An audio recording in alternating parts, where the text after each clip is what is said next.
Okay, guys, we are finally, after our big bearing debacle here, um, we are finally moving on. Okay, so we've got the O3 bottom end here.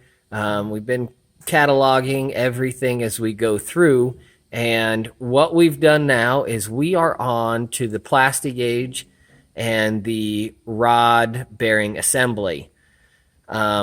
So let me show you what we've got. So right now, let's roll over here for a second. Okay, we've got all of our bearing caps. So we've been doing 2x2. All of our rod bearing caps are ready to go, and they are cleaned. Everything is spotless, using gloves and clean gloves, washing it out when needed, getting new gloves if I need to.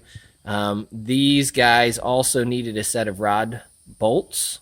We're using the stock Cummins rod bolts because this motor is probably going to be around somewhere between probably 400 when it first gets started, and then the owner is going to take it up with programmers and some other stuff to probably somewhere around 500, somewhere in there, 550 probably. So the stock rod bolts are more than adequate.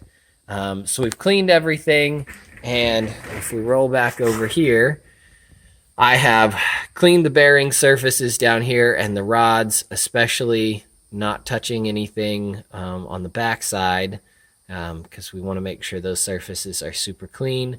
And we've come through and we've just barely tapped the piston up, and we hold this side so that you can, you don't want to shove a connecting rod and with those sharp edges into your nice crankshaft surfaces. So we just barely tap those guys up there, and we now have them where they are unoiled. They do not have any assembly lube on them right now. And what we're going to do is we're going to come back over here, and I will show you. We have these guys all set up here. This is our Plasti gauge, and of course I'll have to put it on pause for a second. As we showed you with the main bearing journals, we're going to take the Plasti gauge. You can see it just hidden in there. Oh, yeah, you can just see the tinge of red down in there.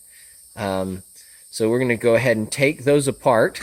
We will bring them over here, and we will lay them across the face of the rod journal on both of these guys. These are 3 and 4 companion cylinders here that we're working on, and we have done 1 and 6, 2 and 5. Reverse that. So 2 and 5, and 3 and 4. And you may say, why is he reversing that? It's because I just recently rolled the motor around, so I'm working on a different side, and this used to be the back and is now in the front. So I'm saying everything backwards. So here we go. So we're going to go ahead and put it on pause. We're going to go ahead and lay that Plasti gauge across the face of there, and then we'll come back and pick it up from there. One quick tip as we're sitting here opening up the Plasti gauge.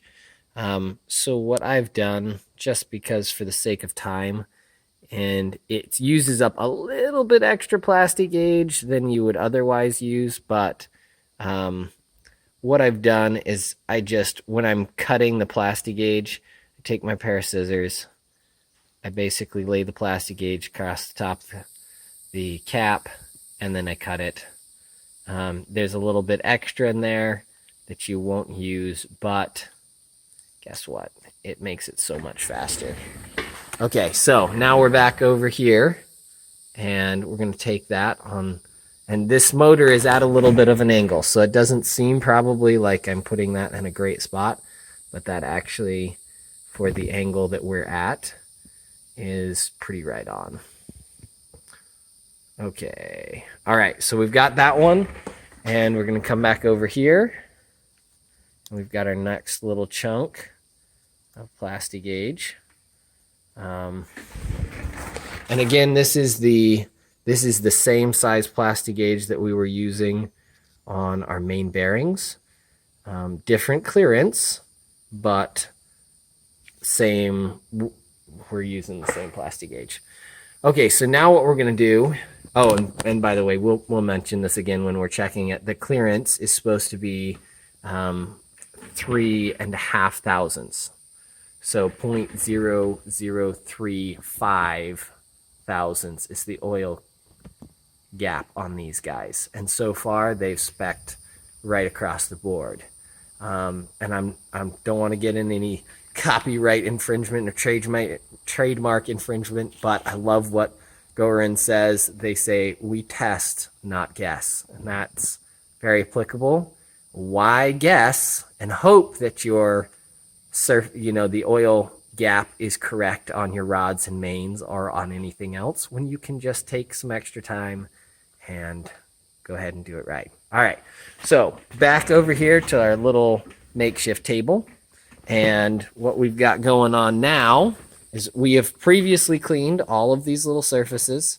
So we're going to flip the bearing caps over. And again, I'm grabbing them by the side here. And we're going to line up. So there's the tang on this side. And I'm going to go ahead and I'm just going to grab this cap very carefully. Very hard to do while holding the camera here, but and then we're just pushing down on that. All right, so we've just gone and we've just installed that, and we're going to make sure once we get these all together that they are pretty much flush there. And we're going to go ahead and flip over the number 4, and we're going to do the same thing. So just for the sake of ease, we're just going to take that guy and we're grabbing it on the sides, flip them around because we've cleaned all these surfaces. I cleaned my hands. And again, just like we said with the other ones, I have cleaned all of my tools. So anything that you have seen or you will see me touch, I have cleaned it beforehand. So before starting, little tweezers for cleaning anything, anything that I might use, I went ahead and cleaned up. Okay, so now we're going to take these guys. This is the number 3. So we'll grab number 3. We're going to roll over here. And you'll notice you cannot get these wrong. And when we were installing the pistons, we showed you which way they should face. And these are machined caps. So you put the machine cap right on top there. And you can see it's got the little tang. And there's a tang on the back side. Well, there's a tang. Here you go. There's a tang on the back side of that guy. And that you just drop over the far side. And by drop, I mean very carefully place. Okay. So now we've got that guy out over there. We're going to start. We'll go ahead and grab all 4 of our bolts. Oops, sorry. Okay, so we've got all 4 of our bolts, and you say, well, heavens, you're certainly not going to put those in there dry. And I say, absolutely not. We have our trusty can of Arp Ultra-Torque. So I'm going to go ahead and I'm going to put some on the threads, and I'm going to put some on the cap of the bolt there. And once I get that done, I will be back with you.